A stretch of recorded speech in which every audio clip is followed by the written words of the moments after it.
Good morning વિદ્યાર્થી મિત્રો. ધોરણ 7 ચેપ્ટર 4 એનું નામ શું છે? સાદા સમીકરણ. આજે આપણે નવું ચેપ્ટર ચાલુ કરીશું, સાદા સમીકરણ.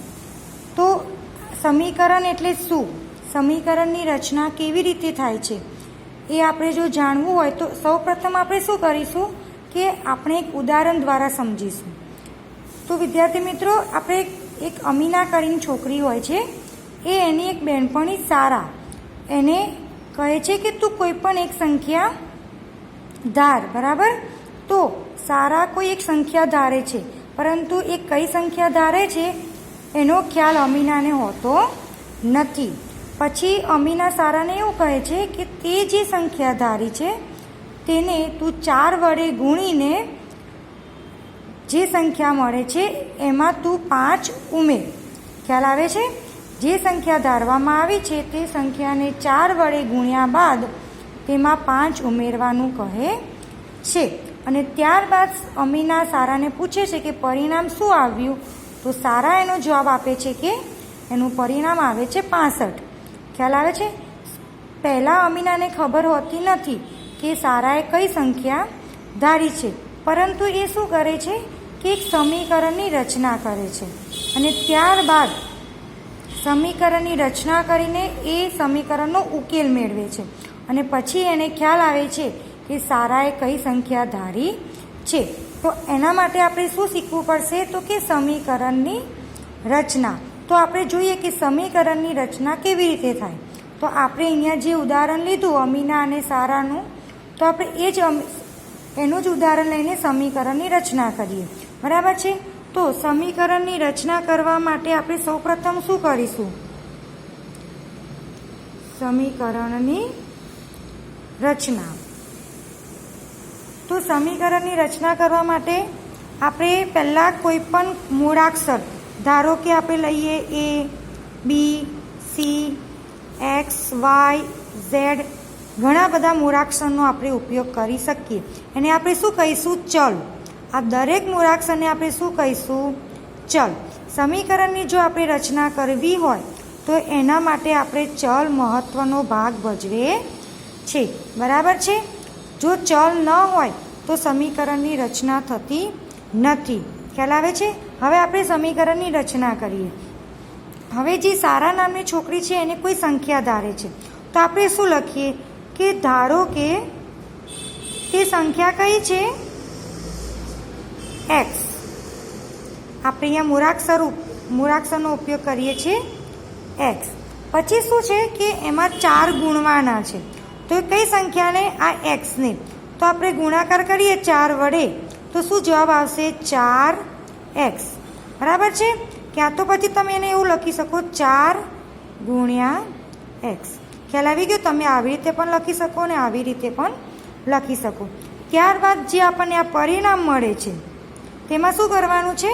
5નો સરવાળો કરવાનો છે, 5 ઉમેરવાના છે, એટલે 4x વત્તા 5. ખ્યાલ આવી ગયો? આ આપણી સમીકરણની રચના છે. હજુ આગળ શું આવશે? સમીકરણમાં 2 બાજુ હોય છે, ડાબી બાજુ અને જમણી બાજુ. આ એક બાજુ થઈ. બરાબર છે? પછી જુઓ આપણે શું કીધું કે પરિણામ શું હતું કે 65. તો અહીંયા શું લખવાનું? બરાબર 65. આ આપણું થશે આખું સમીકરણ. ખ્યાલ આવે છે? સમીકરણની રચનામાં 2 બાજુઓ હોય છે,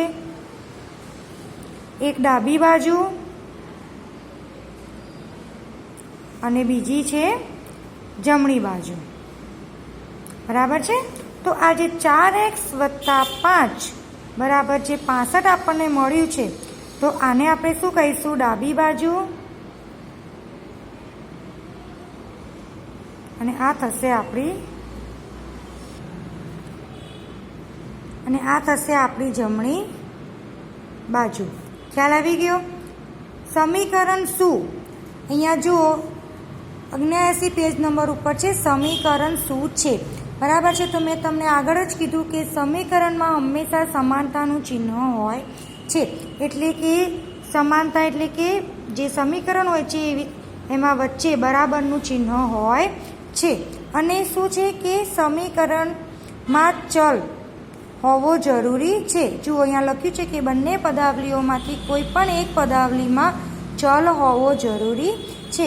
તો અહીંયા આપણે કયા ચલનો ઉપયોગ કર્યો? તો કે એક્સનો. ખ્યાલ આવે છે? તો આ છે આપણું સમીકરણ.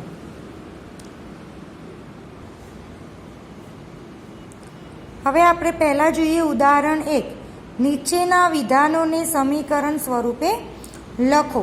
તો પહેલું શું છે?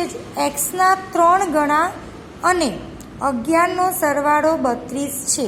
ખ્યાલ આવે છે? એક્સના 3 ગણા, અહીંયા મૂળાક્ષરનો ઉપયોગ થયો છે એક્સ.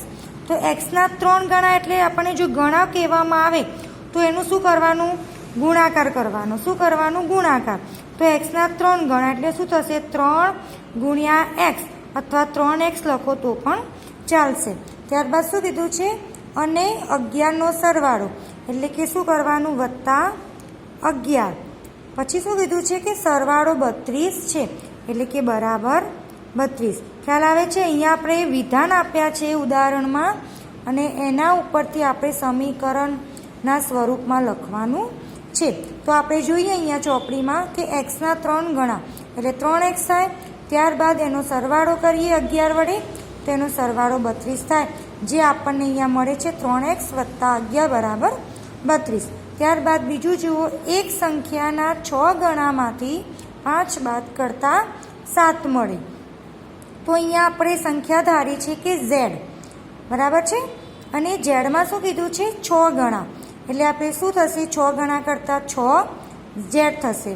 ત્યારબાદ 5 બાદ કરવાના તો 6z ઓછા 5 અને શું કીધું છે? કે બાદ કરતાં 7 મળે છે એટલે બરાબર 7.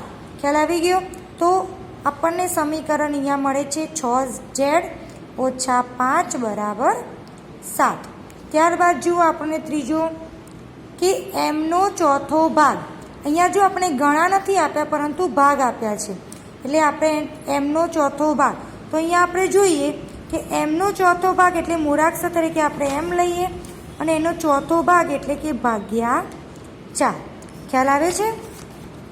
ત્યારબાદ શું કીધું છે? કે ચોથો ભાગ એ 7 કરતાં 3 વધારે છે. જુઓ અહીંયા લખ્યું છે કે એ 7 કરતાં 3 વધુ છે એટલે શું આવશે જવાબ?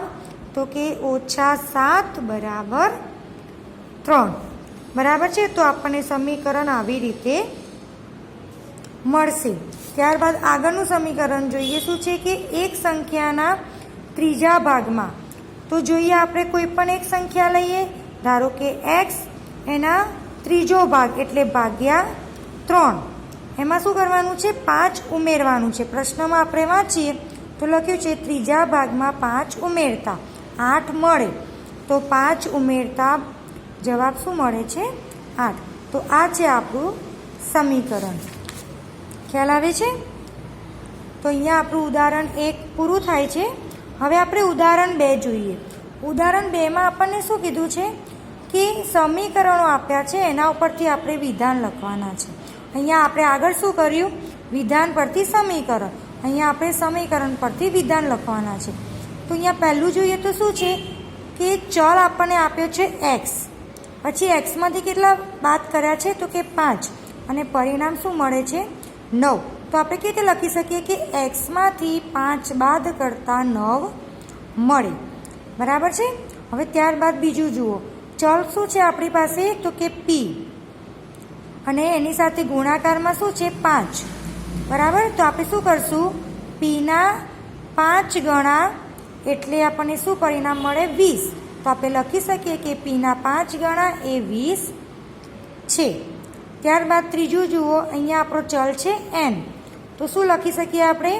કે એનના આપણે ધીમે ધીમે આગળ વધીશું. પહેલાં આપણે 3n લઈએ. તો શું લઈએ? કે એનના 3 ગણામાં સરવાળો છે. સરવાળો કેટલો છે? 7. 7 ઉમેરવામાં આવે છે. તો એનના 3 ગણામાં 7 ઉમેરતા 1 મળે. ખ્યાલ આવી ગયો? ત્યારબાદ આપણે જોઈએ ચોથું. તો આપણને ચલ છે અહીંયા આપણી પાસે એમ અને ભાગાકારમાં શું છે? 5.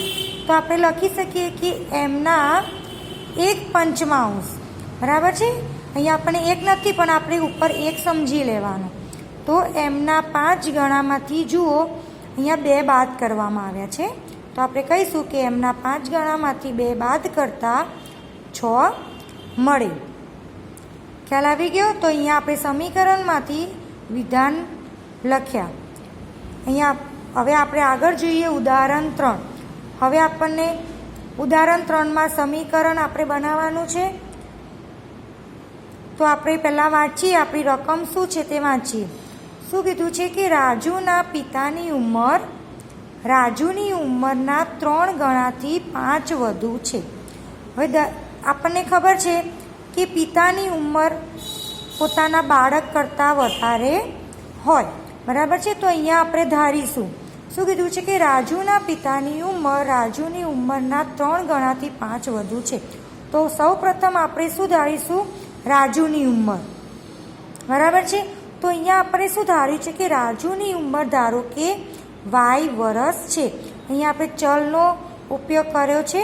ચલ તરીકે આપણે લીધું છે વાય. ખ્યાલ આવી ગયો?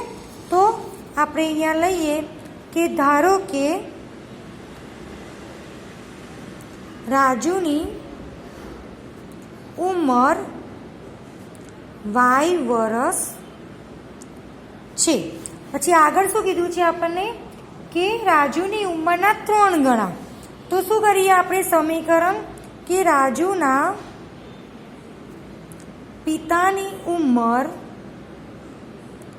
બરાબર શું કીધું છે કે રાજુની ઉંમરના 3 ગણા, એટલે કે રાજુની ઉંમરના 3 ગણા. અને હજુ શું આગળ કીધું છે કે 5 વધુ, એટલે કે વત્તા 5 વધુ. ખ્યાલ આવી ગયો? તો અહીંયા આપણે લખીએ રાજુની ઉંમર એટલે કે વાય એના 3 ગણા, એટલે કે 3y પછી વત્તા 5, બરાબર છે. હજુ આપણને આગળ રકમમાં વાંચીએ તો શું કીધું છે? જુઓ, વાંચો કે રાજુના પિતા 44 વર્ષના છે. તો રાજુના પિતાની ઉંમર શું છે? તો કે 44 વર્ષ. હવે તમે જુઓ, આપણું આ સમીકરણ બની ગયું. કેવી રીતે? આપણી પાસે એક ચલ છે વાય તરીકે અને વચ્ચે સમાનતાનું ચિહ્ન છે. એટલે આપણે લખીશું 3y વત્તા 5 બરાબર 44, જે આપેલ સમીકરણ છે. ખ્યાલ આવી ગયો? તો આવી રીતે સમીકરણની રચના કરવાની છે. ત્યારબાદ આપણે ઉદાહરણ 4 જોઈએ. ઉદાહરણ 4 એમાં પણ આપણે કોઈ ચલ ધારવાનો છે અને ત્યારબાદ આપણે સમીકરણની રચના કરવાની છે. તો આપણે રકમ વાંચીએ કે એક દુકાનદાર 2 પ્રકારની પેટીઓમાં કેરીઓ વેચે છે. 2 પ્રકારની પેટી. કયા પ્રકારની? તો કે એક નાની પેટી છે એની પાસે અને એક બીજી મોટી પેટી છે. હવે આપણે જોઈએ કે મોટી પેટીમાં 8 નાની પેટી જેટલી. કેટલી? મોટી પેટીમાં કેટલી આવે છે? 8 નાની. તો આપણે અહીંયા શું કરીશું? તો ધારીશું. પહેલાં સૌ પ્રથમ આપણે ધારીએ કે ધારો કે નાની પેટીમાં m કેરીઓ સમાવી શકાય. હવે આપણે આગળ લખીએ કે મોટી પેટીમાં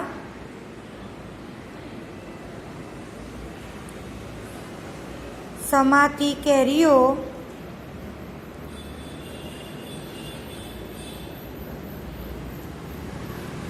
બરાબર શું કીધું છે?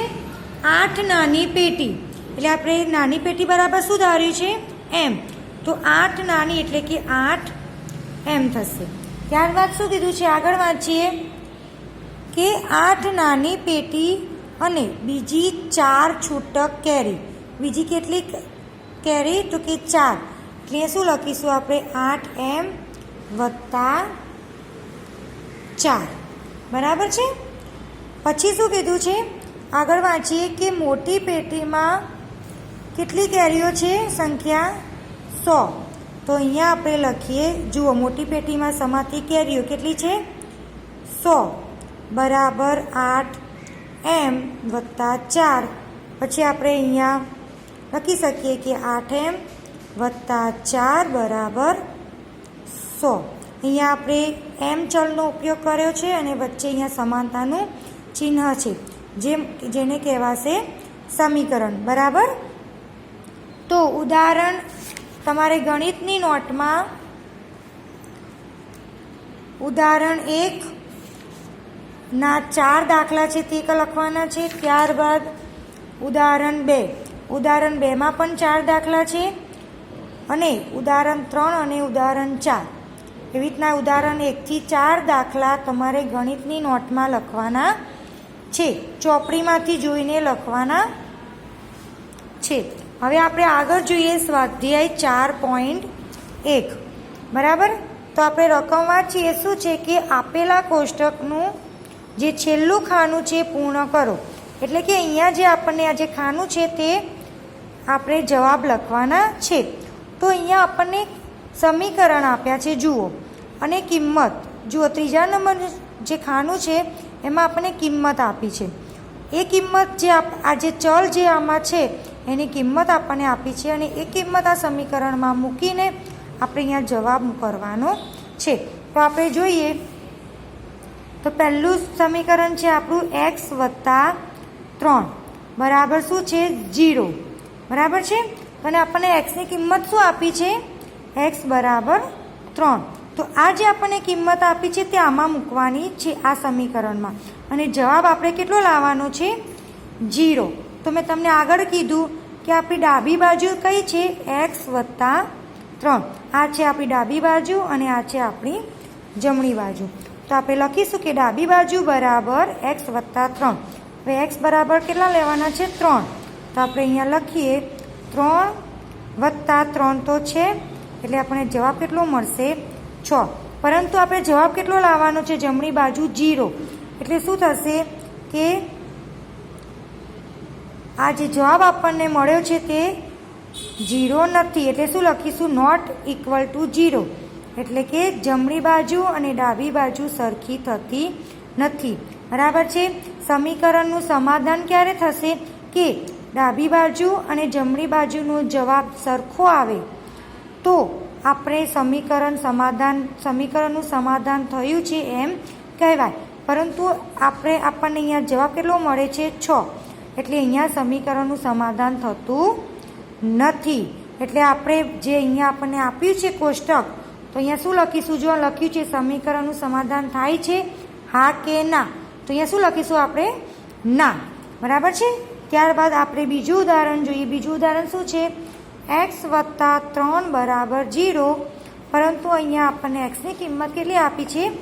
0. તો અહીંયા ફરી આપણે ઉપર જેવું કર્યું તેવી રીતે લખીએ કે ડાબી બાજુ બરાબર x વત્તા 3. ચલો xની કિંમત આપણી પાસે કેટલી છે? 0.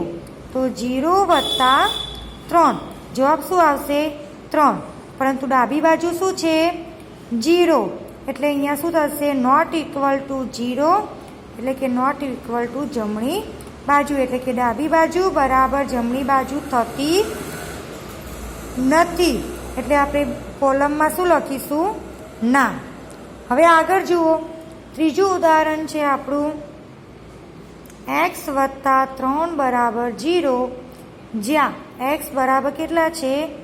ઋણ 3. ચાલો આપણે લખીએ અહીંયા ડાબી બાજુ બરાબર x વત્તા 3. ચલો xની કિંમત અહીંયા લખીએ આપણે ઋણ 3 વત્તા 3. ચલો ઋણ અહીંયા શું છે? ઋણ. અને આ શું છે? ધન.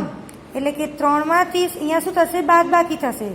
તો 3માંથી 3 જાય તો શું જવાબ આવશે? 0. જમણી બાજુ પણ કેટલા છે? 0. એટલે અહીંયા શું થશે? બરાબર જમણી બાજુ. એટલે શું થશે? ડાબી બાજુ બરાબર જમણી બાજુ.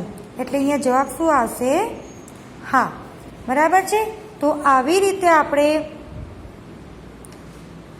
આગળના બધા દાખલા ગણવાના છે. બરાબર છે. તમારાથી થાય તો પ્રયત્ન કરીને દાખલા ગણજો.